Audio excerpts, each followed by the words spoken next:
नमस्कार, आप देख रहे हैं डीडी न्यूज। मैं हूं आपके साथ भावना नैयर। देश और दुनिया की बड़ी और अहम खबरों को लेकर हम हाजिर हैं। शुरुआत कर लेते हैं इस बुलेटिन की टॉप हेडलाइंस के साथ।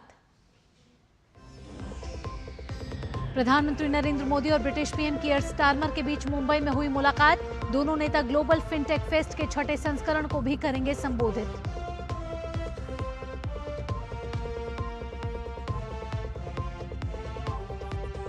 भारत और ऑस्ट्रेलिया के बीच कई रक्षा समझौतों पर हस्ताक्षर। कैनबरा में प्रतिनिधिमंडल स्तर की वार्ता में राजनाथ सिंह ने रक्षा सहयोग बढ़ाने पर दिया जोर।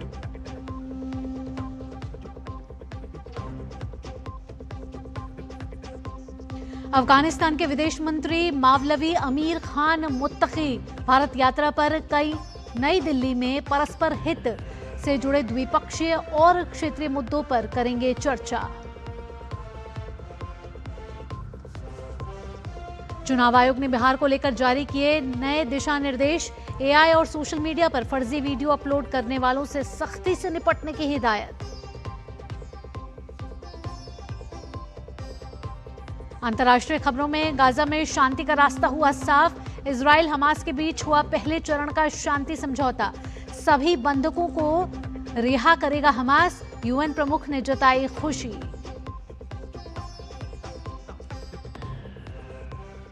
और अब खबरें विस्तार से। भारत के दौरे पर ब्रिटेन के प्रधानमंत्री कीयर स्टारमर की आज प्रधानमंत्री नरेंद्र मोदी से मुंबई के राजभवन में स्वागत किया गया।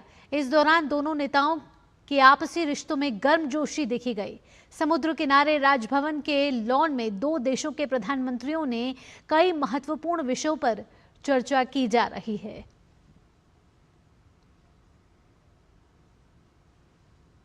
तो आपको बता दें कि इस समय ब्रिटेन के प्रधानमंत्री कीयर स्टारमर भारत की यात्रा पर हैं और इस समय देश की आर्थिक राजधानी मुंबई में हैं, जहां प्रधानमंत्री नरेंद्र मोदी और कीयर स्टारमर दोनों के बीच द्विपक्षीय वार्ता हो रही है।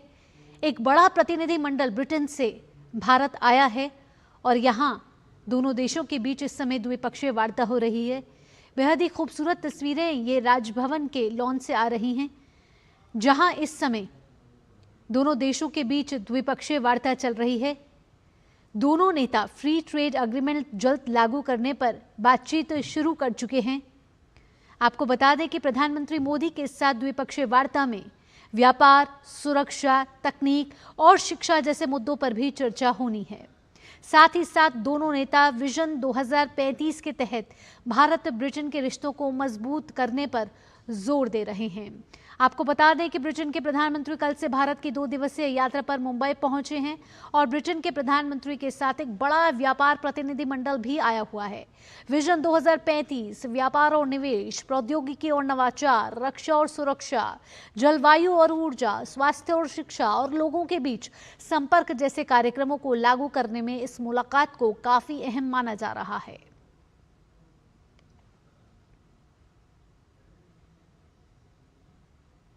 इससे पहले केंद्रीय वाणिज्य और उद्योग मंत्री पीयूष गोयल ने मुंबई में ब्रिटेन के प्रधानमंत्री कीयर स्टारमर से मुलाकात की। एक्स पोस्ट में खुशी जाहिर करते हुए पीयूष गोयल ने लिखा कि ब्रिटेन के प्रधानमंत्री कीयर स्टारमर से मुलाकात करके प्रसन्नता हुई।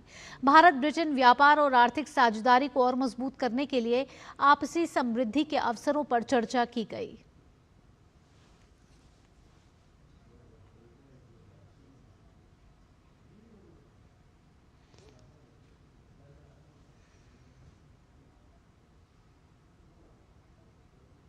तो आपको बता दें कि भारत और ब्रिटेन के बीच फ्री ट्रेड एग्रीमेंट यानी कि मुक्त व्यापार समझौते पर बातचीत आगे शुरू हो चुकी है। ग्राफिक्स के जरिए आपको समझाते हैं कि कितना अहम ये समझौता है और इससे दोनों देशों के बीच जो रिश्ते हैं, व्यापारिक रिश्ते, उनको किस तरीके से गति मिलती हुई नजर आ रही है। तो आपको बता दें कि आर्थिक साझेदारी को और मजबूत करने की दिशा में ये समझौते की समीक्षा इस चर्चा में की जा रही है। आर्थिक साझेदारी को कैसे मजबूत किया जाए, दोनों देशों के बीच व्यापारिक रिश्ते को और कैसे प्रगाढ़ किया जाए, भारतीय वस्तुओं के लिए बाजार जो पहुंच है वो बड़ी है, दोनों के बीच व्यापार बढ़ा है और भारत एक बड़ा बाजार है, ये ब्रिटेन जानता है। कपड़ा, चमड़ा, जूते, रत्न आभूषण, समुद्री उत्पाद, ये सब भारत में बनते हैं। और प्रधानमंत्री नरेंद्र मोदी तो अब स्वदेशी का नारा देते हैं और आत्मनिर्भर भारत की ओर इस बात के लिए जोर देते हैं कि किस तरीके से भारत में बनी चीज़ों को जो विदेशी ज़मीन की उनकी ज़रूरतों के लिए कैसे बनाया जाए। और खिलौना का रियायती दरों पर निर्यात होता है, साथ ही साथ 99% टैरिफ लाइनों पर शून्य शुल्क है। रोजगार सृजन की बात करें तो यहाँ ब्रिटेन में भारतीयों में लगातार वृद्धि देखने को मिल रही है और कंपनियों की लागत में कमी साफ तौर पर दिख रही है। करीब 56 अरब अमेरिकी डॉलर का द्विपक्षीय व्यापार दोनों देशों के बीच है। साल 2030 तक इस व्यापार को दोगुना करने का लक्ष्य रखा गया है और इसी लक्ष्य के साथ विजन 2035 पर दोनों देशों के शीर्ष नेता इस समय देश की आर्थिक राजधानी में बातचीत कर रहे हैं। साथ ही साथ अगर बात करें दोनों देशों के द्विपक्षीय संबंधों के बारे में, यानी कि दोनों देशों के बीच जो रिश्ते हैं वो सांस्कृतिक लिहाज से, व्यापारिक लिहाज से कैसे मजबूत हैं। व्यापार और निवेश की सबसे पहले बात करते हैं तो यूके भारत में छठा सबसे बड़ा निवेशक है और साथ ही साथ ब्रिटेन में 971 भारतीय कंपनियां हैं। और आप जानते हैं कि भारतीय कंपनियों में किस तरीके से भारतीय काम कर रहे हैं और साथ ही साथ 1 लाख से ज्यादा लोगों को दे रही है रोजगार। भारत में 667 ब्रिटिश कंपनियां हैं और ये ब्रिटिश कंपनियां जो हैं इस वार्ता के बाद और अपना विस्तार करने का लक्ष्य लेकर यहाँ आई हैं। 5 लाख से ज़्यादा लोगों को मिल रहा है रोजगार। तो यानी कि दोनों देशों के बीच जो व्यापार और निवेश के रिश्ते हैं उसमें लगातार प्रगति देखने को मिल रही है। और अब जब दोनों शीर्ष नेता राजभवन में बातचीत कर रहे हैं तो इस सहयोग को एक नया आयाम यहां से मिलता हुआ नजर आने की उम्मीद जताई जा रही है। जब विश्व में कई अनिश्चितताएं सामने देखने को मिल रही हैं, कई उथल पुथल देखने को मिल रही हैं, ट्रंप का टैरिफ देखने को मिल रहा है, साथ ही कई देशों में इस समय आपसी युद्ध चल रहा है, ऐसे में ब्रिटेन और भारत दोनों साथ मिलकर किस तरीके से आगे बढ़ते हुए नजर आ रहे हैं। अगर हम विज्ञान, प्रौद्योगिकी और नवाचार की बात करें तो एआई में सहयोग के लिए MOU, साथ ही अंतर्राष्ट्रीय अनुसंधान और नवाचार में भागीदारी देखने को मिल रही है। यानी कि साइंस, टेक्नोलॉजी और इनोवेशन के क्षेत्र में भी दोनों देश साथ मिलकर काम करने की प्रतिबद्धता यहां दिखाते हुए नजर आ रहे हैं। शिक्षा के क्षेत्र में भी लगातार हम देख रहे हैं कि कैसे ब्रिटेन की यूनिवर्सिटीज जो हैं वो भारत में अब अपनी यूनिवर्सिटीज खोलने के लिए उत्सुक नजर आ रही है। गुरुग्राम में साउथहैम्पटन विश्वविद्यालय का हाल ही में परिसर खुला है और साथ ही साथ आपको बता दें कि यूके भारत में छठा सबसे बड़ा निवेशक है। यानी कि निवेश के दर्जे से भी देखा जाए तो ब्रिटेन भारत में अवसर तलाश रहा है और इस अवसर तलाशने के साथ वे आगे इस रिश्ते को लेकर जाना चाहता है। और इसी वजह से जब ब्रिटेन के प्रधानमंत्री कियर स्टारमर यहां पहुंचे तो एक बड़ा व्यापारिक प्रतिनिधिमंडल यहां पहुंचा है और जब आज फिनटेक फेस्ट 2025 में भी वो संबोधित करेंगे तो कई बड़ी बातों का जिक्र यहां से होता हुआ नजर आएगा, जिसकी दुनिया भर में इस समय चर्चा हो रही है और दुनिया भर में इस पर नजरें टिकी हुई हैं। अब आगे बढ़ेंगे कि किस तरीके से दिल्ली का कायाकल्प किया जाए और दिल्ली की यमुना को एक बार फिर खूबसूरत बनाया जाए। इसके लिए केंद्रीय गृह एवं सहकारिता मंत्री अमित शाह आज राजधानी दिल्ली में 1816 करोड़ रुपए की विभिन्न योजनाओं का शिलान्यास और उद्घाटन करने वाले हैं। ये कार्यक्रम आज शाम करीब 4 बजे दिल्ली के विकासपुरी में आयोजित होना है, जहां आपको बता दें कि आधुनिक सीवरेज नेटवर्क परियोजनाओं का उद्घाटन होगा। दिल्ली की मुख्यमंत्री रेखा गुप्ता ने यह जानकारी दी है कि गृह मंत्री यमुना की सफाई और पेयजल आपूर्ति से संबंधित परियोजनाओं की शुरुआत करने वाले हैं, जिसके उद्देश्य यही है कि यमुना का जो प्रदूषण है उसको कैसे कम किया जाए, यमुना को कैसे खूबसूरत बनाया जाए और इससे यमुना नदी के प्रदूषण को कम करने की कोशिश, उसको प्रदूषण को मुक्त बनाने का अभियान को यहां से बल मिलता हुआ नजर आएगा।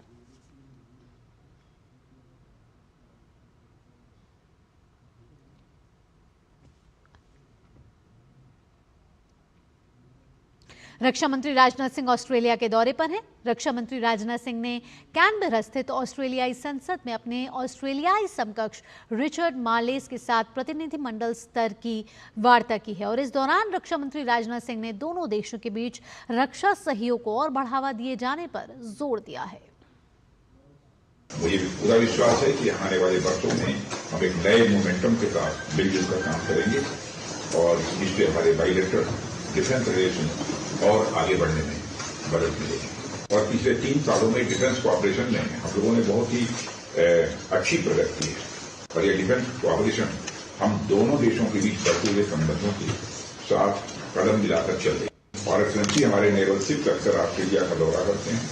ये दौरे भारत की इंडो पैसिफिक क्षेत्र में पीस, स्टेबिलिटी और सिक्योरिटी के प्रति कमिटमेंट को रेखांकित करते हैं। यह महासागर यानी mutual and holistic advancement for security and growth across the region के विजन के अनुरूप है। भारत और ऑस्ट्रेलिया ने रक्षा मंत्री राजनाथ सिंह और ऑस्ट्रेलिया के उप प्रधानमंत्री और रक्षा मंत्री रिचर्ड मार्लेस की उपस्थिति में प्रमुख रक्षा समझौतों पर हस्ताक्षर किए हैं।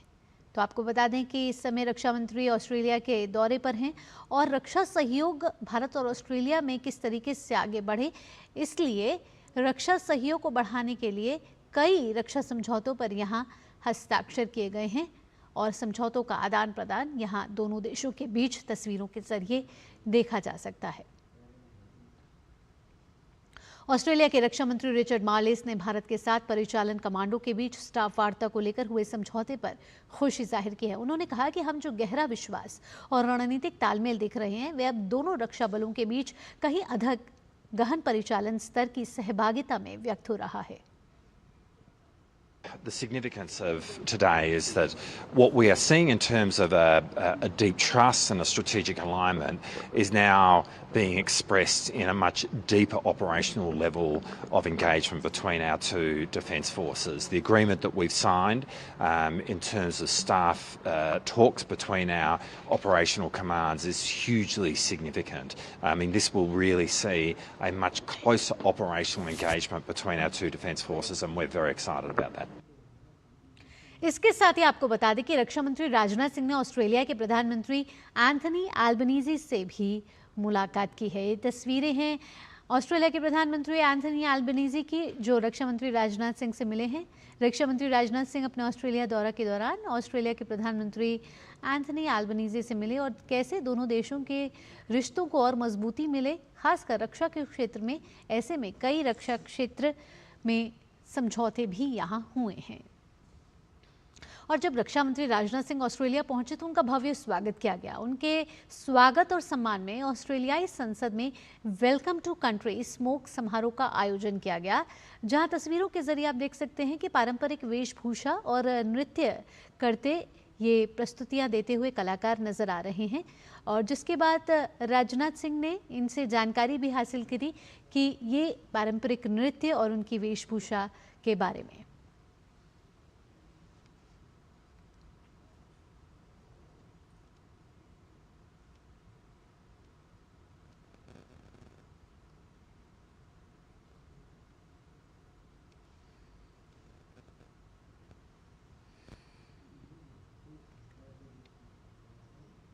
रक्षा मंत्री राजनाथ सिंह ने कैनबरा में ऑस्ट्रेलियाई विदेश मंत्री पेनी वोंग के साथ भी बैठक की है। इस दौरान द्विपक्षीय हितों पर चर्चा की गई है। तो यहां ऑस्ट्रेलिया के विदेश मंत्री से भी रक्षा मंत्री की मुलाकात हुई है। कई मंत्रियों से ऑस्ट्रेलिया के यात्रा के दौरान रक्षा मंत्री की मुलाकात हुई और द्विपक्षीय सहयोग को कैसे आगे बढ़ाया जाए, ऐसे में दोनों देश इस समय प्रतिबद्ध नजर आ रहे हैं।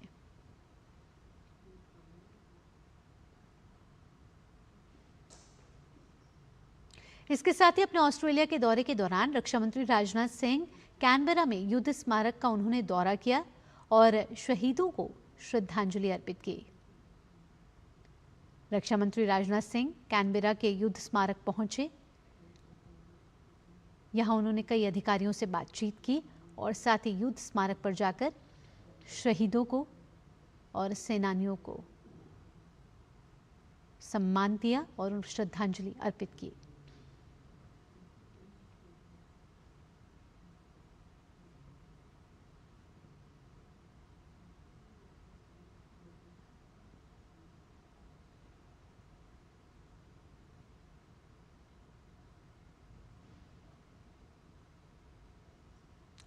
आगे बढ़ेंगे। अफगानिस्तान के विदेश मंत्री मौलवी अमीर खान मुत्ताकी भारत के दौरे पर नई दिल्ली पहुंच चुके हैं।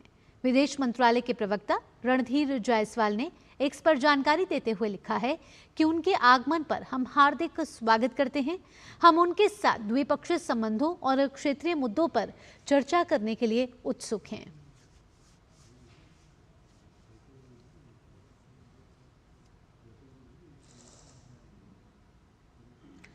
और अब बात बिहार की राजनीति से जुड़ी हुई। निर्वाचन आयोग ने बिहार विधानसभा और 8 राज्यों के उपचुनाव को लेकर नई गाइडलाइन जारी की है। आयोग ने आदर्श आचार संहिता के साथ साथ एआई और सोशल मीडिया पर फर्जी वीडियो के इस्तेमाल पर सख्त दिशा निर्देश जारी किए हैं। आयोग ने सभी राजनीतिक पार्टियों को सोशल मीडिया और इंटरनेट पर प्रचार सामग्री में मर्यादा बनाए रखने की सख्त हिदायत दी है। आयोग ने स्पष्ट किया है कि किसी भी पार्टी या नेता द्वारा विरोधियों के खिलाफ निजी जीवन या झूठी बेबुनियाद जानकारी फैलाने पर कार्रवाई की जाएगी। चुनाव आयोग ने खास तौर पर एआई आधारित टूल्स के जरिए बनाए गए डीप फेक वीडियो या मॉफ्ड कंटेंट के खिलाफ चेतावनी दी है। ऐसे किसी भी कंटेंट को साझा करने से पहले एआई जेनरेटेड, डिजिटली इनहैंस्ड या सिंथेटिक कंटेंट जैसे स्पष्ट लेबल लगाने के आदेश दिए गए हैं। जम्मू कश्मीर से जुड़ी खबर है। जम्मू कश्मीर के किश्तवाड़ रेंज में आए बर्फीले तूफान में 2 जवान इस समय लापता हैं। चिनार कॉर्प्स ने सोशल मीडिया प्लेटफॉर्म एक्स पर जानकारी देते हुए बताया है कि 6 से 7 अक्टूबर की दरमियानी रात में किश्तवाड़ रेंज में तैनात एक ऑपरेशनल टीम को दक्षिण कश्मीर के पहाड़ों में भयंकर बर्फीले तूफान और बर्फबारी का सामना करना पड़ा। तब से 2 सैनिकों से संपर्क टूट गया है। खोज और बचाव अभियान शुरू किया गया है, लेकिन प्रतिकूल मौसम के कारण इसमें बाधाएं आ रही हैं।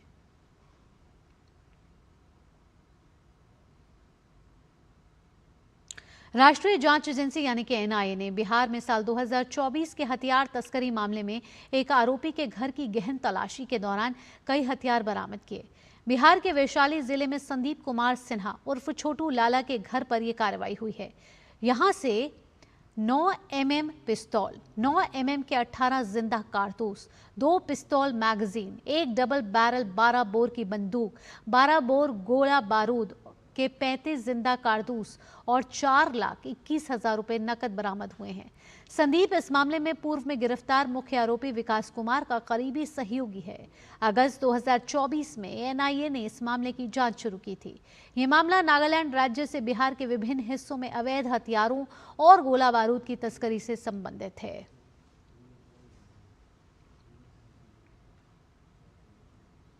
ले रहे हैं यहाँ पे एक छोटा सा ब्रेक, जल्द हाजिर होंगे, खबरें और भी हैं।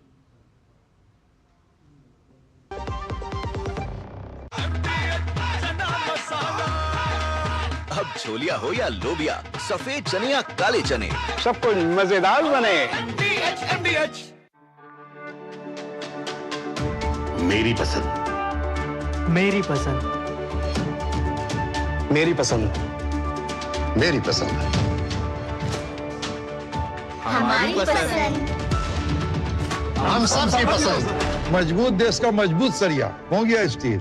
लाल रंग इसका अपार, तीखा कम है फिर भी स्वाद, बेमिसाल बेमिसाल MDH Kashmiri, MDH Kashmiri. MDH। Break के बाद आपका स्वागत है। केंद्र सरकार ने श्रम शक्ति नीति 2025 का मसौदा जारी किया है। श्रमिकों को सामाजिक सुरक्षा के लिए इस मसौदे में कई अहम बातों का जिक्र है। श्रम एवं रोजगार मंत्रालय की यह मसौदा नीति 2047 तक विकसित भारत की राष्ट्रीय आकांक्षा के अनुरूप एक निष्पक्ष, समावेशी और भविष्य के लिए तैयार कार्य जगत के लिए एक नया दृष्टिकोण पेश करती है। ये नीति एक ऐसे लेबर इकोसिस्टम की परिकल्पना करती है जो हर श्रमिक के लिए सुरक्षा, उत्पादकता और भागीदारी सुनिश्चित करे। ये एक संतुलित ढांचा बनाने का प्रयास करती है जो श्रमिकों के कल्याण को बढ़ावा देते हुए उद्यमों को विकास देने, साथ ही स्थायी आजीविका उत्पन्न करने में सक्षम बनाए। श्रम शक्ति नीति 2025 श्रम एवं रोजगार मंत्रालय को एक सक्रिय रोजगार सुविधा प्रदाता के रूप में स्थापित करेगी, जिससे श्रमिकों, नियोक्ताओं और प्रशिक्षण संस्थानों के बीच बेहतर समन्वय होगा। मसौदे के तहत रोजगार के लिए भारत के डिजिटल पब्लिक इंफ्रास्ट्रक्चर के रूप में नेशनल करियर सर्विस प्लेटफॉर्म काम करेगा। इसके जरिए क्रेडेंशियल वेरिफिकेशन और स्किल अलाइनमेंट होगा और टियर 2 और टियर 3 शहरों, ग्रामीण जिलों और MSME समूहों में प्रतिभाओं को अवसर मिलेगा। श्रम शक्ति नीति 2025 के जरिए EPFO, ESIC, ई-श्रम और NCS को एकीकृत श्रम स्टैक में एकीकृत करने का प्रस्ताव है। हितधारकों, संस्थानों और आम जनता से 27 अक्टूबर तक मसौदे पर प्रतिक्रिया, टिप्पणियां या सुझाव आमंत्रित किए गए हैं।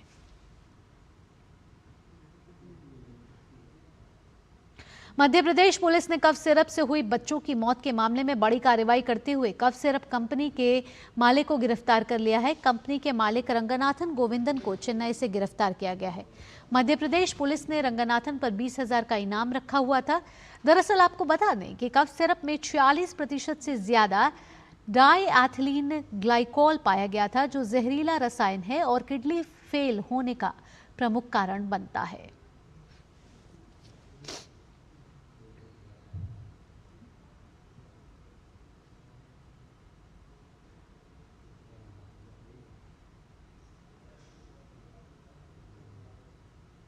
बिहार में सिवान पुलिस और एसटीएफ की संयुक्त कार्रवाई में रईस अयूब खान गिरोह के 3 सदस्य धर दबोचे गए हैं।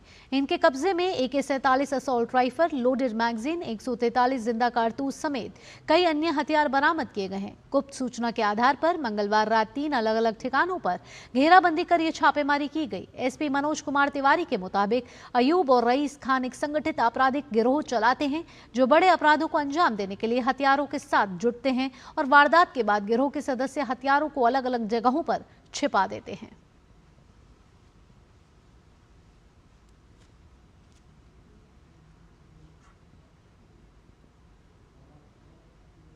खबर गुजरात से आ रही है। गुजरात की राजधानी गांधीनगर में अवैध अतिक्रमण के खिलाफ अभियान चलाया जा रहा है, जिसमें 186 अवैध निर्माणों की पहचान करके उनके खिलाफ अतिक्रमण हटाने की कार्रवाई की जा रही है। इन अवैध निर्माणों की पहचान करके नोटिस जारी किए गए हैं। शांतिपूर्ण व्यवस्था के लिए अलग अलग विभागों के लगभग 1000 अधिकारी और कर्मचारी तैनात किए गए हैं।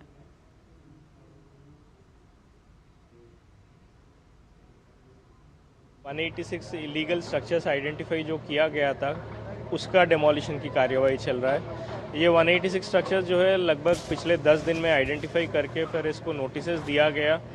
उसके बाद आज सुबह डेमोलिशन की कार्यवाही पुलिस एंड पूरा सरकारी तंत्र मिलकर कर रहे हैं। इसमें से ऐसा स्ट्रक्चर्स है जो 50 लोग के आसपास अपने जो गुनाह दाखिल हुआ था 10 दिन पहले, उसमें आरोपी है। 31 लोग ऐसा है जिसका कोई ना कोई रिश्तेदार या कोई बेटा इसमें गुनाह में शामिल है। ऐसा स्ट्रक्चर्स आइडेंटिफाई करके इसके खिलाफ कार्यवाही किया जा रहा है। प्रभु श्री राम की नगरी अयोध्या में दीपोत्सव की तैयारियां तेजी से जारी हैं। दीपोत्सव से पहले राम की पैड़ी की सफाई की जा रही है। अयोध्या में इस बार का दीपोत्सव बेहद खास और ऐतिहासिक होगा, जहां लाखों की संख्या में दिए जलाए जाएंगे, जो आने वाले राम भक्तों के लिए भी आकर्षण का केंद्र होगा।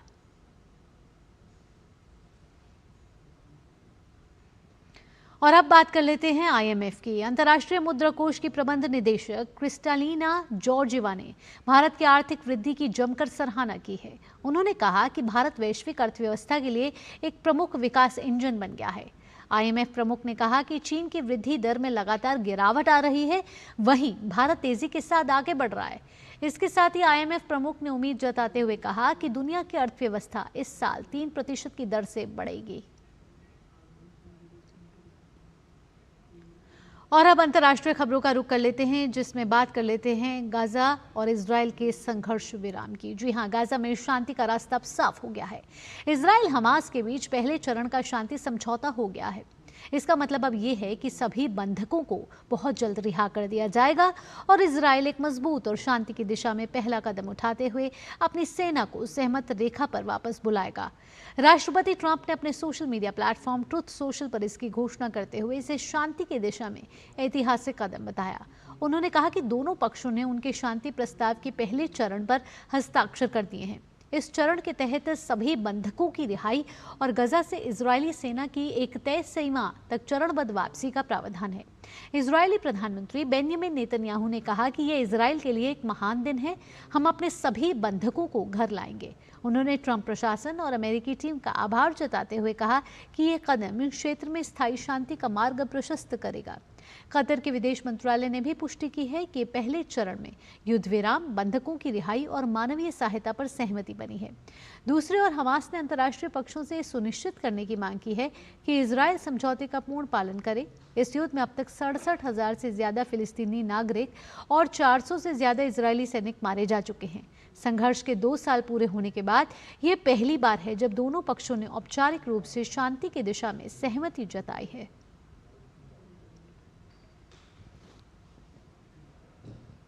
प्रधानमंत्री नरेंद्र मोदी ने गाजा शांति योजना के तहत हुए समझौते की सराहना की है। समझौते पर खुशी जताते हुए एक संदेश में पीएम मोदी ने कहा कि हम राष्ट्रपति ट्रंप की शांति योजना के पहले चरण में हुए समझौते का स्वागत करते हैं। ये प्रधानमंत्री नेतन्याहू के सशक्त नेतृत्व का भी प्रतीक है। हमें उम्मीद है कि बंधकों की रिहाई और गाजा में लोगों को मानवीय सहायता में वृद्धि से उन्हें राहत मिलेगी और स्थायी शांति का मार्ग प्रशस्त होगा।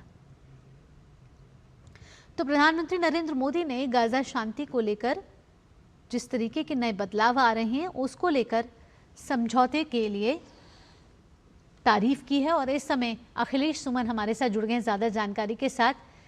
अखिलेश, गजा में एक बार फिर शांति बहाल होगी, ये एक सुखद खबर है। इसमें अगर बात करें कि अमेरिका ने क्या भूमिका निभाई, अखिलेश? देखिए, इसमें क्या है कि अमेरिका ने काफी केंद्रीय भूमिका निभाई। डोनाल्ड ट्रंप के पहले जो बाइडेन के समय ही शुरू हुआ था। अक्टूबर 7, 2023 को हमास ने हमला किया था इजराइल के अंदर। 1000 से ज्यादा लोग मारे गए थे, 250 के करीब, 251 के करीब लोगों को बंधक बनाया गया था। और उसके बाद लगातार दोनों तरफ से हिंसा जारी था।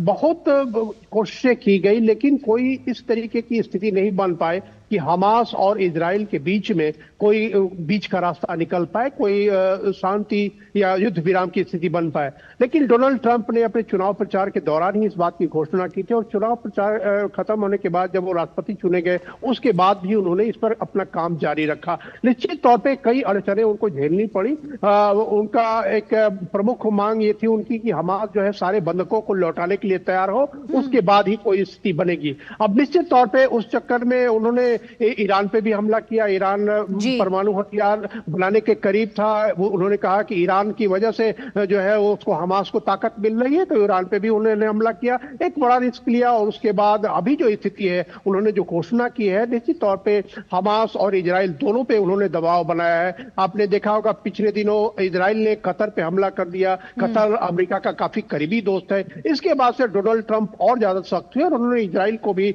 मुझे लगता है चेतावनी दी, कतर को भी आश्वस्त किया कि आगे इस तरह की घटना नहीं होगी। कतर के साथ एक सुरक्षा संधि अगर आगे के रास्ते के बारे में बात करें, जिस तरीके से अब शांति की ओर बढ़ता हुआ तो नजर आ रहा है, लेकिन अगर हमास इजराइल दोनों एक दूसरे से इस समय क्या अपेक्षाएं करते हुए नजर आ रहे हैं कि क्या ये मामला सिर्फ बंधकों की रिहाई तक है या फिर एक दूसरे की टेरिटरी में कोई हस्तक्षेप ना हो, इसके लिए क्या समझौते आगे किए जाएंगे?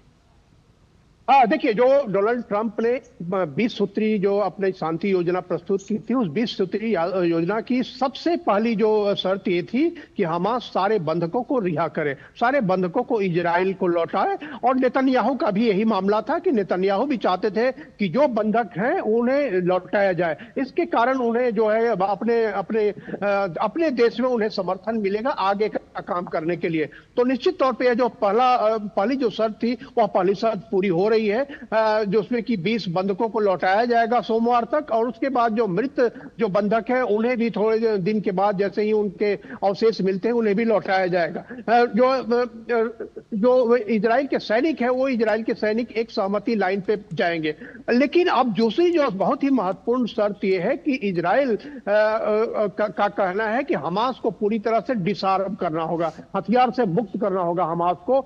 यह एक बहुत ही काफी टेढ़ी चीज है। और तीसरी जो एक बहुत ही कह सकते हैं कि अहम बात यह है कि इजराइल गजा के अंदर जो गजा का जो इलाका है, उस गजा के इलाके में एक ऑटोनोमस एरिया के रूप में उसे एक इंडिपेंडेंट टेक्निकल टीम रहेगी जो गजा का प्रशासन कुछ दिनों करेगी। और उसके बाद निश्चित तौर पे जो वेस्ट बैंक में जो रमल्ला में जो बैठे हैं पैलेस्टीनियन अथॉरिटी, उन्होंने कहा कि हम 1 साल के अंदर चुनाव कराएंगे। ये तो कुछ शर्तें हुई अखिलेश, लेकिन जिस तरीके से 2 साल से ये संघर्ष चल रहा था उसमें गजा ने कई मानवीय क्षति सही है, कई फिलिस्तीनी इसमें मारे गए हैं, साथ ही साथ पलायन करने को भी मजबूर, भूखमरी की कई तस्वीरें हमने यहाँ देखी हैं। ऐसे में गजा को फिर से पटरी पे कैसे लाया जाए, उस शांति को कैसे स्थापित किया जाए और गजा को एक बार फिर से पुनर्जीवित कैसे किया जाए, इसमें अब गजा की मदद कौन करेगा? और देखिए निश्चित तौर पे एक बहुत ही महत्वपूर्ण काम ये रहेगा, क्योंकि गजा एक तरीके से पूरी तरह नेस्तनाबूद हो गया है। जो हम तस्वीरें देखते हैं गजा की, लगता है चारों तरफ जो है केवल ध्वस्त मकान, ध्वस्त बिल्डिंग, इन सारे के अवशेष पड़े हुए हैं। और गजा का आदमी जो है, गजा के जो लोग हैं, उन अवशेषों से या तो अपने सामान या अपने मरे हुए लोगों को लगातार खोज रहे हैं। जाकर वो अपने दुहाई देते कि हमारा घर था या हमारी जमीन थी। तो निश्चित तौर पर अंतर्राष्ट्रीय समुदाय को, और मुझे लगता है कि संयुक्त राष्ट्र को भी इसमें भूमिका निभानी होगी। संयुक्त राष्ट्र निश्चित तौर पे इसमें भूमिका निभाएगा कि गजा का एक तरीके से पुनर्निर्माण होगा उसमें, और गजा का पुनर्निर्माण होगा तो उसमें हाउसिंग एक महत्वपूर्ण चीज होगी कि कैसे जिन लोगों के घर जहां थे उन लोगों के घर वहां दिए जाए, उन लोग या तो वहां बहुमंजिला मकान बनाया जाए, फ्लैट बनाया जाए, किस तरह की व्यवस्था होगी। निश्चित तौर पर एक अंतर्राष्ट्रीय इसमें सहमति बनेगी कि उसके निर्माण कार्य में कौन सहयोग करेगा, कौन कौन देश इसमें आगे आएंगे, उनकी वित्तीय व्यवस्था कौन करेगा, यह भी बहुत महत्वपूर्ण बात है। और मुझे लगता है कि इसके लिए एक गजा एक पुनर्निर्माण फंड बनाने की एक घोषणा हो सकती है, जो कि संयुक्त राष्ट्र के नेतृत्व में वो फंड बन सकता है, जिसमें कि जो महत्वपूर्ण देश है दुनिया के वो सारे शामिल हो सकते हैं। हो सकता है भारत जैसे देशों की भी जरूरत पड़े, जिसमें कि आधारभूत संरचना वहां खड़ा करने की जरूरत है, स्किल लेबर फोर्स की जरूरत है। इन सारे में भारत जैसे देशों की महत्वपूर्ण भूमिका होगी। तो एक बहुत ही महत्वपूर्ण अंतर्राष्ट्रीय एक स्थिति हमको देखने को मिलेगी कि किस तरीके से एक कह सकते हैं कि मिलिटेंट ऑर्गेनाइजेशन की तरफ से एक आतंकी कार्रवाई की गई और उसके बाद पूरा का पूरा गजा ध्वस्त हो गया, और किस तरीके से अंतर्राष्ट्रीय समुदाय उस गजा के लोगों को फिर से राहत देने के लिए, पुनर्निर्माण करने के लिए आगे आएगा। तो यह एक कह सकते हैं कि एक नमूना होगा पूरे अंतर्राष्ट्रीय व्यवस्था को एक बार फिर से अपने को सिद्ध करने के लिए कि शांति में और पुनर्निर्माण में वे किस तरीके से सहयोग कर सकते हैं। बिल्कुल, शांति और पुनर्निर्माण में जो पहला कदम उठाया गया है, first phase of peace deal, वो तो कहीं ना कहीं सकारात्मक नजर आ रहा है। लेकिन अगर दोनों के साइड्स की शर्तों की बात किया जाए तो क्या अभी भी इजराइल अपनी शर्तों पर अडिग है या हमास भी घुटने टेकने को तैयार नहीं है? हाँ, निश्चित तौर पे देखिए हमास भी एक महत्वपूर्ण संगठन है और हमास की भी काफी फॉलोइंग है वहाँ पे। अब हमास और इजराइल के बीच में, और हमास को किस तरीके से कतर, सऊदी अरब या इजिप्ट जैसे देश किस तरीके से उन्हें समझा सकते हैं कि जिस तरीके से पैलेस्टीनियन अथॉरिटी एक बनी है, फतह भी एक माना जाता था पहले एक मिलिट्री ऑर्गेनाइजेशन, लेकिन किस तरीके से पैलेस्टीनियन अथॉरिटी ने एक शांति का रास्ता मेन स्ट्रीम में शामिल होकर, चुनाव में सीधे सीधे शामिल होकर, उसके बाद किस तरीके से उनके मुद्दे उठाए जाते रहेंगे, लेकिन जो एक मिलिटेंट ऑर्गेनाइजेशन का उनका जो स्वरूप है उस स्वरूप को बदलने के लिए निश्चित तौर पे मुझे लगता है कि हमास पे एक दबाव पड़ेगा। उनके जो मित्र देश हैं हमास को, जो लोग समर्थन करते हैं, तो इस बात की पूरी संभावना है कि हमास को अपना पूरा जो चरित्र है संगठन का, उस चरित्र को बदलना पड़ेगा। और अगर उन्हें गजा में फिर से वापस आना है, गजा में फिर से राजनीति करनी है, क्योंकि अवसर देखिए हमेशा नहीं मिलते। गजा में यह जो है एक कह सकते हैं कि गजा में स्वर्णिम अवसर है फिलिस्तीनियों के सामने कि पूरी दुनिया के कई महत्वपूर्ण देश जो हैं वो फिलिस्तीन को एक अलग राष्ट्र बनाने के लिए समर्थन कर रहे हैं। भारत लगातार उसका समर्थन करता रहा है। अभी जो इंग्लैंड के, ब्रिटेन के प्रधानमंत्री केयर स्टारमर आए हैं, उन्होंने भी घोषणा कर दी है कि फिलिस्तीन को एक स्वतंत्र राष्ट्र के रूप में बनाया जाए। तो ऐसे में हमास को इस मामले में चतुराई राजनयिक दिखानी पड़ेगी कि उन्होंने अपने शांति के चेहरे को, शांति के चरित्र को सामने दिखाएं और गजा में जो है और डिसार्म करके अपने आप को एक राजनीतिक संगठन के रूप में स्थापित करें। इस बात का अवसर उनके सामने है, क्योंकि उससे उस तरीके की लड़ाई से कुछ फायदा हुआ नहीं। गजा के लोग लगातार प्रभावित हुए, 67,000 से ज्यादा लोग मारे गए, कितने लोग बेघर हो गए, कितने लोगों को, लाखों लोगों को पलायन करना पड़ा। और डोनाल्ड ट्रंप ने तो एक बार मुझे लगता है कि दबाव बनाने के लिए कह दिया कि गजा को एक सैरगाह बनाना चाहिए, रिवियरा बनाना चाहिए। नेतन्याहू ने कहा कि गजा पर फिलिस्तीन का कब्जा होगा, लेकिन निश्चित तौर पे यह दबाव बनाने की राजनीति है। गजा को एक फिलिस्तीन पे ही रहेगा गजा, लेकिन उसमें दोनों पक्षों को एक नमनीयता दिखानी पड़ेगी। नेतन्याहू के लिए यह स्थिति अभी महत्वपूर्ण है, क्योंकि इजराइल के लोग भी चाहते हैं कि एक शांति की स्थिति हो। इजराइल भले ही सैनिक रूप से बहुत ताकतवर है, लेकिन वहां के लोगों को लगातार इस बात का भय है कि अगर बड़ा युद्ध छिड़ेगा, मिडिल ईस्ट का बड़ा युद्ध छिड़ेगा, तो उसमें कोई भी शांति से नहीं रह पाएगा, भयमुक्त नहीं रह पाएगा। और इजराइल एक कह सकते हैं कि बहुत एम्बिशियस एडवांस कंट्री है, वहाँ के लोग बड़े एम्बिशियस है, टेक्निकली बहुत साउंड है, अच्छी जीवन शैली है, तो वो अपनी जीवन शैली भी बनाए रखना चाहेंगे। तो नेतन्याहू पे भी एक दबाव रहेगा कि बीच का रास्ता, कि गजा फिलिस्तीनियों को भी एक सम्मान मिले और इजराइल के लोगों को भी एक ऐसा स्थिति बने ताकि वो शांति और भयमुक्त रहे।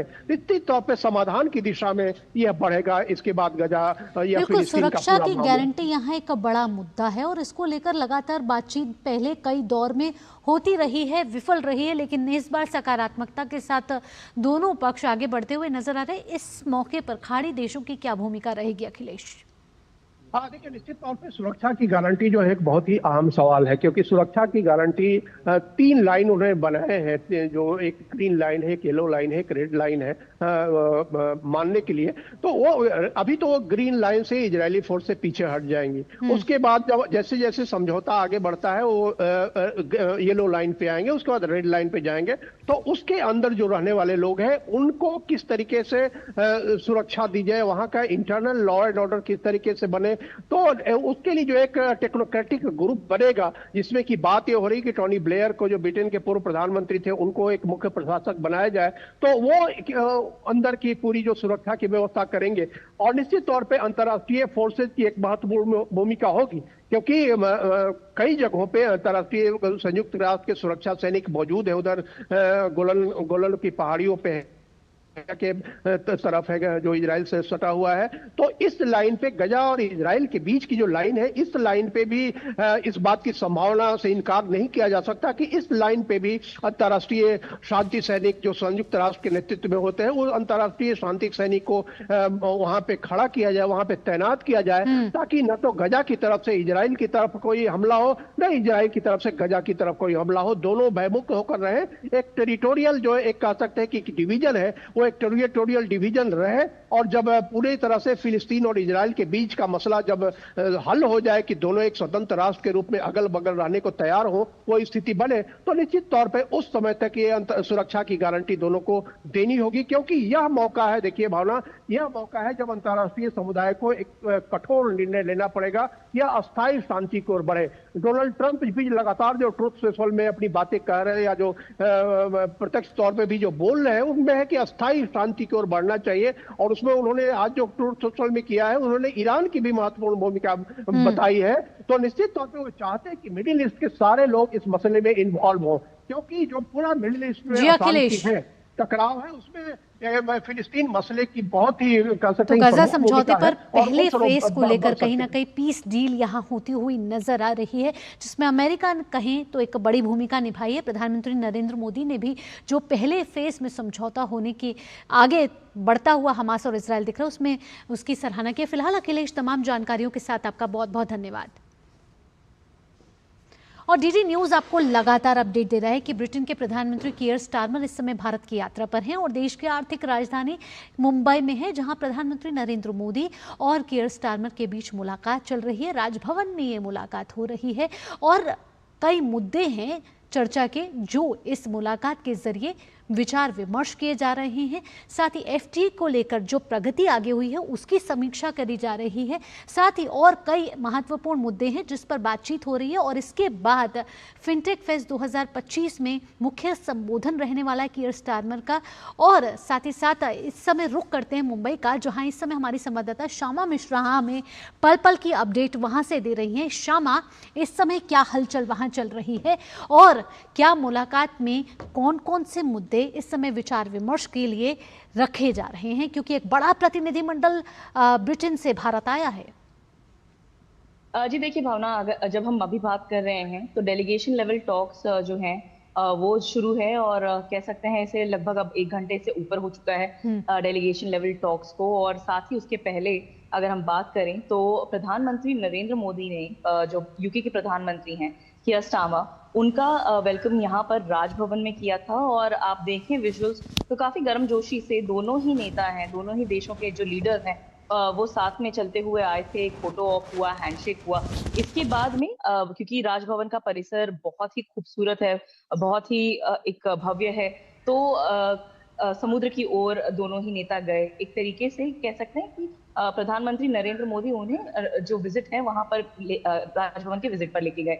बात करें हम डेलीगेशन लेवल टॉक्स की, तो जी। उसके बाद में तुरंत दोनों ही जो नेता हैं वो एक जॉइंट स्टेटमेंट यानी कि जॉइंट प्रेस ब्रीफिंग करेंगे और उसमें बताएंगे कि किन किन मुद्दों पर चर्चा हुई है, क्या अहम यहाँ पर डिसीजंस हुए हैं, क्या अनाउंसमेंट्स हुए हैं, क्योंकि इसके बाद में एक और महत्वपूर्ण स्थान है उनका, स्टॉप है उनका, जो कि है ग्लोबल फिनटेक फेस्टिवल। आप भी बता चुकी हैं कि 2025 का ये 6ठा एडिशन है ग्लोबल फिनटेक फेस्टिवल का, और बहुत ही बड़ा ये एक कन्वर्जेंस है फाइनेंशियल टेक्नोलॉजी को लेके। भारत किस तरीके से प्रगति कर रहा है, इन सभी बातों को उजागर करने के लिए बहुत अच्छा प्लेटफॉर्म है ये, और यूके को दिखाने के लिए कि इसके भारत के साथ पास श्यामा में क्या जिस पोटेंशियल विजन है, 2035 की बात की जा रही है श्यामा, बहुत अच्छा बिल्कुल, जो विजन 2035 की बात यहाँ की जा रही है उसको लेकर भारत और ब्रिटेन के रिश्ते किस तरीके से नए आयाम यहाँ लेते हुए नजर आ रहे हैं। और क्योंकि हम अगले 10 साल की विजन को यहाँ लेते हुए चल रहे हैं, ऐसे में अलग अलग क्षेत्रों पर यहाँ नजर होगी, फिर चाहे वो व्यापार और निवेश हो, विज्ञान या प्रौद्योगिकी हो, या फिर शिक्षा का क्षेत्र हो, अगले 10 सालों के लिए इन रिश्तों पर हमारी किस तरीके से नजर रहेगी। क्या दोनों देश अपने एक दूसरे में अपार संभावनाएं यहाँ तलाश रहे हैं? देखिए, इसे कह सकते हैं कि ये एक रिन्यूड चैप्टर होगा दोनों ही देशों के ट्रेड हिस्ट्री में, क्योंकि यूके के लिए भी ये काफी बड़ा एक ट्रेड पैक्ट है और यूके भी ये कह रहा है कि भारत के लिए भी काफी बड़ा ट्रेड पैक्ट है। सेटा की अगर हम बात कर लें या विजन 2035 की अगर हम बात कर लें, दोनों ही जो इम्पोर्टेंट अनाउंसमेंट्स हुए थे या एक जो पैक्ट हुए हैं दोनों देशों के बीच में, वो यही ध्यान में रख के किया गया कि दोनों ही देश एक दूसरे के मार्केट से, एक दूसरे की जो भी अभी तक की बेस्ट प्रैक्टिसेस रही है उससे फायदा करेगा। यहाँ पर अगर हम ऑलरेडी जो एग्जिस्टिंग जो सब्जेक्ट्स हैं या सेक्टर्स हैं वो तो हम देख ही रहे हैं, उसी में हम और थोड़ी प्रोग्रेस करेंगे, क्योंकि यहाँ पे ये भी बताया जा रहा है कि डिफेंस को लेके भी यूके और भारत के बीच में काफी ज्यादा चर्चाएं हो रही हैं और साथ ही काफी सारे इवेंट्स भी यहाँ पर मुंबई में हो रहे हैं। यूके के शिप्स यहाँ पर आई हुई हैं। हाल ही में हमने देखा कि कोंकण जो एक्सरसाइज है वो भी किया गया, और इसके अलावा डिफेंस एग्रीमेंट में भी कोई ना कोई अनाउंसमेंट यहाँ पर हम इसकी अपेक्षा कर सकते हैं। एजुकेशन सेक्टर एक बहुत बड़ा सेक्टर है जिसमें दोनों ही देश एक नए एवेन्यूज तलाश करना चाह रहा है। यूके जहां चाह रहा है कि नए नए यूनिवर्सिटीज वो भारत में खोले, वहीं भारत भी चाहेगा कि भारत के स्टूडेंट्स को का भी एक तरीके से अपॉर्चुनिटीज उन्हें अपार मिले, और भारत भी ये चाहेगा कि जो कह सकते हैं कि स्टूडेंट्स के आदान प्रदान हो। इसके अलावा अगर हम GFF की बात कर ही रहे हैं तो हम टेक्नोलॉजी की बात कर रहे हैं। यूके मानता DPI भारत का बहुत ज्यादा मजबूत है और यहाँ से काफी कुछ सीखा जा सकता है, और जिस तरीके से भारत ने अपने DPI को ओपन रखा हुआ है, UPI की बात कर लीजिए या कोई भी डिजिटल इंफ्रास्ट्रक्चर की बात कर लीजिए, जहां भी हमने एप्स बनाए हुए हैं उसे हमने ओपन कर दिया है कि आप जो दूसरा देश सीखना चाहे वो सीख सकता है, अपना पैटर्न बनाना चाहे बना सकता है। तो यहाँ पर यूके भी काफी ज्यादा भारत से यहाँ पर उसे फायदा मिलेगा। और जी, इसके साथ साथ श्यामा जो हमने कल झलक देखी, मार्केट है वो विश्व में सबसे बड़ा है। जी, कल जो हमने झलक देखी उसमें हमने सॉफ्ट डिप्लोमेसी की भी एक झलक देखी। बॉलीवुड के सेलिब्रिटी से मिले हैं कल कियर स्टारमर, और बॉलीवुड ब्रिटेन में बहुत लोकप्रिय है, ऐसे में बॉलीवुड को लेकर कई बड़ी घोषणाएं भी यहाँ कियर स्टारमर ने की हैं।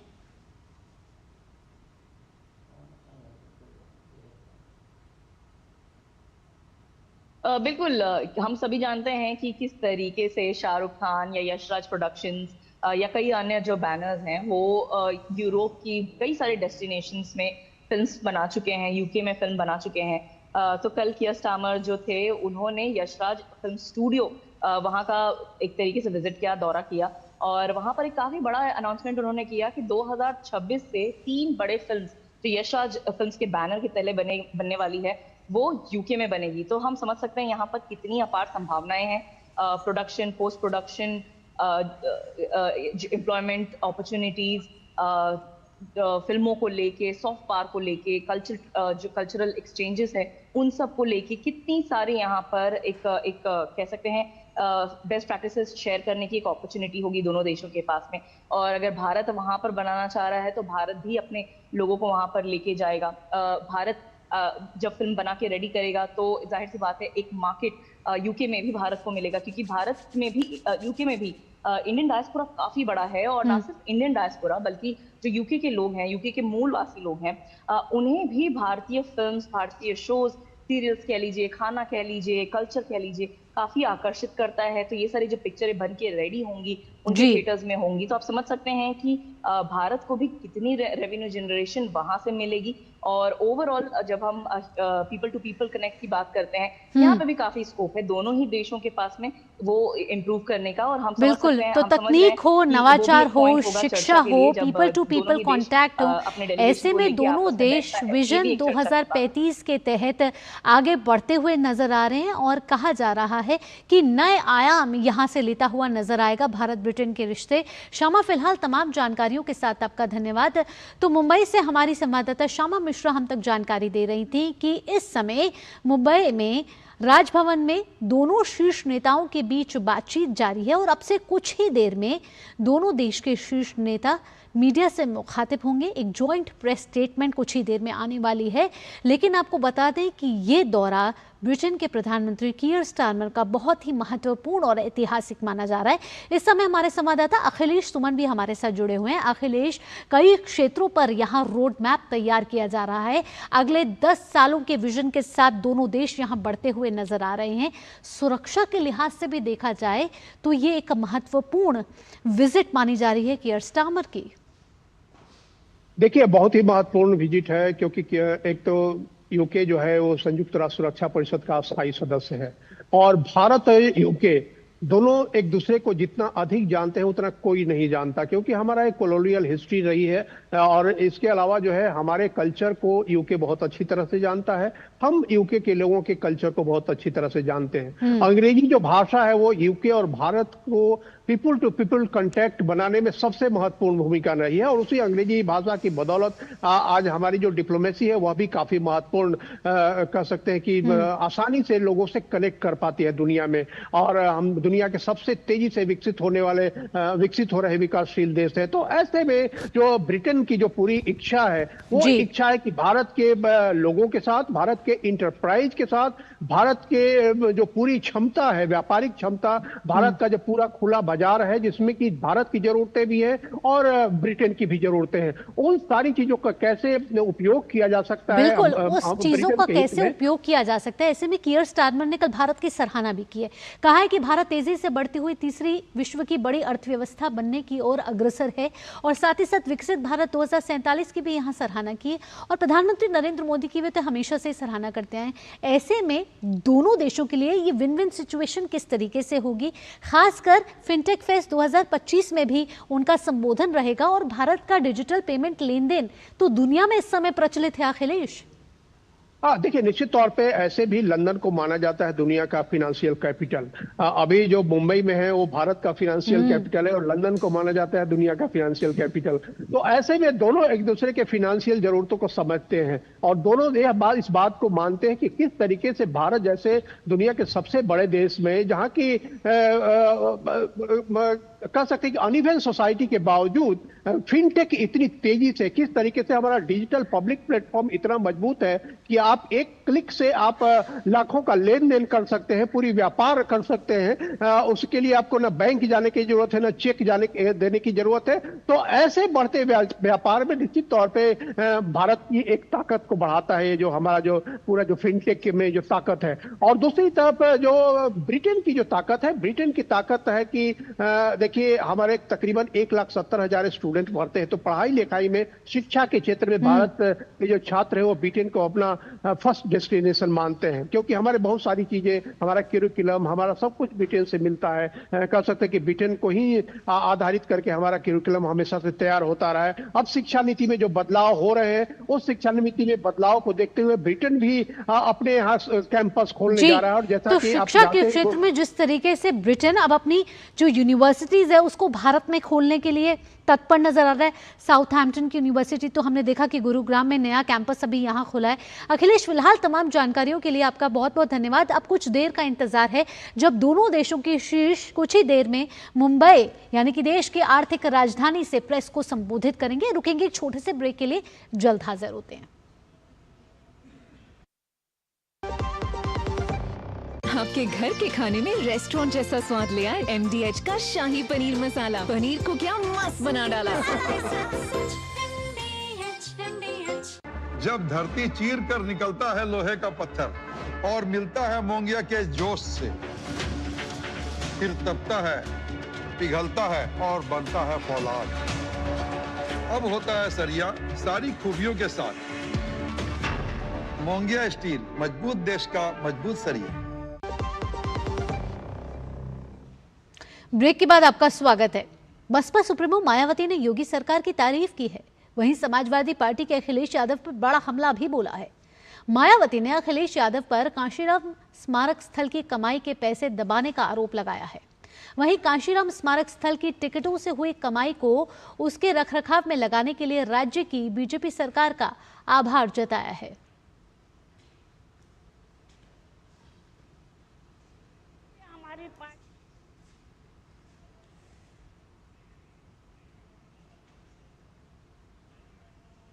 उत्तर प्रदेश की वर्तमान भाजपा की सरकार ने इस मामले को दिखवाया पूरा, और उसके बाद उन्होंने हमें कमिट किया, प्रॉमिस किया कि हम जो भी पैसा टिकटों को आया है हम दूसरे मत पे नहीं लगाएंगे, बल्कि इन स्थलों के रखरखाव पर लगाएंगे।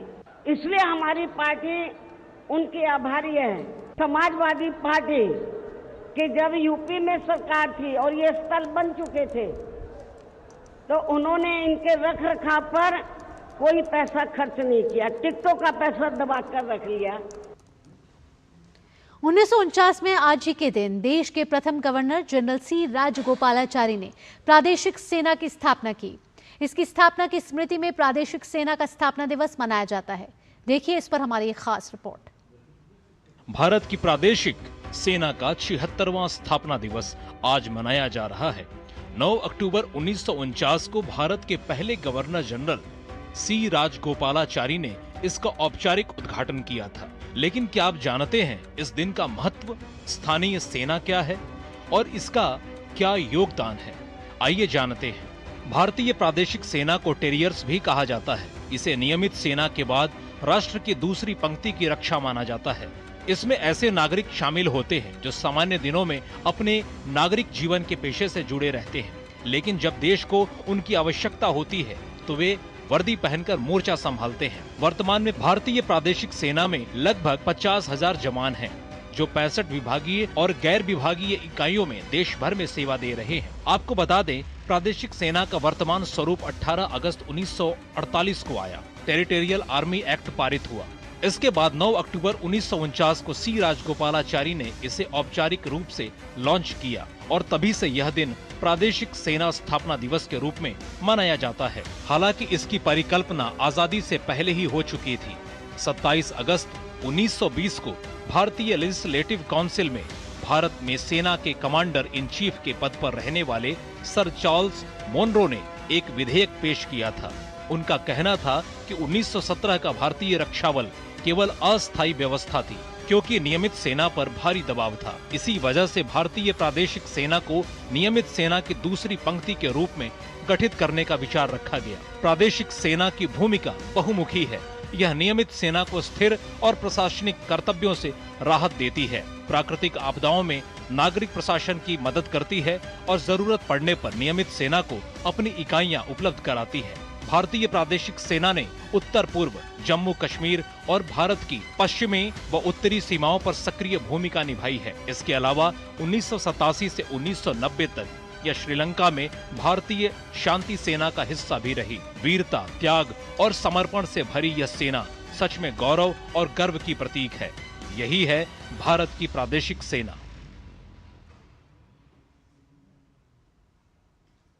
और अब खेल की खबरों का रुख कर लेते हैं। महिला क्रिकेट विश्व कप में आज भारत का सामना दक्षिण अफ्रीका से होने वाला है। ये मैच विशाखापत्तनम में खेला जाएगा। भारतीय टीम अपने पहले 2 मैच जीत चुकी है। वहीं दक्षिण अफ्रीका को 1 मैच में जीत और 1 में हार मिली है।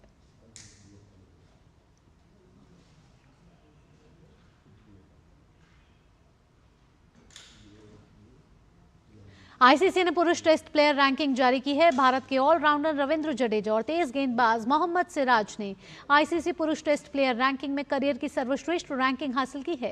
रविंद्र जडेजा ने आईसीसी पुरुष टेस्ट बैटिंग रैंकिंग में करियर की सर्वश्रेष्ठ 25वीं रैंक हासिल की। तेज गेंदबाज मोहम्मद सिराज अपने करियर की सर्वश्रेष्ठ 12वीं रैंक पर पहुंच गए हैं। साथ ही अपने करियर में पहली बार उन्होंने 700 रेटिंग अंकों का आंकड़ा पार कर लिया है। भारतीय टीम के अन्य खिलाड़ियों में भी सुधार देखा गया है। केएल राहुल 4 स्थान ऊपर चढ़कर 35वें स्थान पर पहुंच गए हैं। ध्रुव जुरेल 20 स्थान की छलांग लगाकर 65वें स्थान पर पहुंच गए हैं। इसी के साथ इस बुलेटिन में इतना ही। देखते रहिए डीटी न्यूज। दीजिए अनुमति। नमस्कार।